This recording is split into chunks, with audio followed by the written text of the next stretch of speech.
সর্বোচ্চ পর্যায়ের স্বৈরশাসক ছিলেন এই মুজিব, কিন্তু ইতিহাস বড় নির্মম।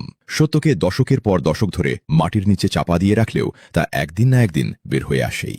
শেখ হাসিনার রাজত্বকে আপনারা যারা দেখেছেন তারা তো দেখেছেন, শেখ মুজিবের রাজত্ব আমরা দেখেছি। ভয়াবহতায় এখনকার চেয়ে তখনকার পরিস্থিতি আরো অনেক খারাপ ছিল। এই যে আমাদের আয়নাগরের কথা বলছেন, তার চেয়ে অনেক বেশি। হাজার দশেক তরুণ কর্মীকে তারা চামড়ার খাল তুলে হত্যা করেছে। আপনি কি জানেন, স্বাধীনতার মাত্র 3.5 বছরের মাথায় এদেশে 15 লাখ মানুষ না খেয়ে মারা গিয়েছিল?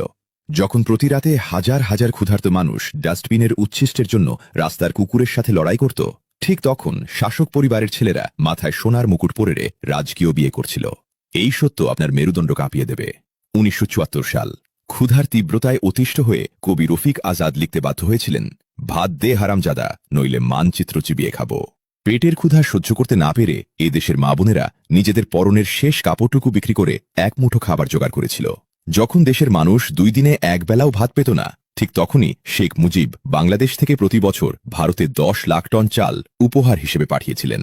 মৃত্যুর এই মহোৎসবের মাঝেই 1975 সালের 17 মার্চ শেখ মুজিবের 55তম জন্মদিনে কাটা হয়েছিল 55 পাউন্ডের বিশাল কেক।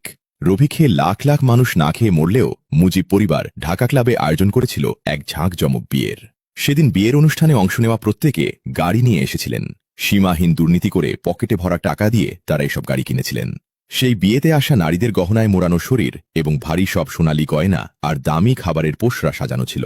দেশের এত বড় একটি বিপর্যয় সামাল না দিয়েই 1975 সালে মুজিবের 2 পুত্র শেখ কামাল ও শেখ জামালের এক জাঁকজমকপূর্ণ বিয়ের আয়োজন করা হয়েছিল গণভবনে। সেই বিয়ের আয়োজনও নানা ধরনের বিলাসবহুল করতে দেখা যায় সেই পরিবারকে। আপনার মনে প্রশ্ন জাগতে পারে, দেশের মানুষ কি এর প্রতিবাদ করেনি? করেছিল, কিন্তু সেই প্রতিবাদের কণ্ঠকে চিরতরে স্তব্ধ করে দিতে তৈরি করা হয়েছিল এক কুখ্যাত খুনি বাহিনী, যার নাম রক্ষী বাহিনী। এই রক্ষী বাহিনীর পৈশাচিকতায় নির্মমভাবে হত্যা করা হয় 45,000 স্বাধীন দেশপ্রেমিক মানুষকে। আজও কিছু মানুষ অন্ধের মতো বিশ্বাস করে এবং দেবতুল্য মনে করে মুজিবকে। সর্বোচ্চ পর্যায়ের স্বৈরশাসক ছিলেন এই মুজিব, কিন্তু ইতিহাস বড় নির্মম। সত্যকে দশকের পর দশক ধরে মাটির নিচে চাপা দিয়ে রাখলেও তা একদিন না একদিন বের হয়ে আসেই।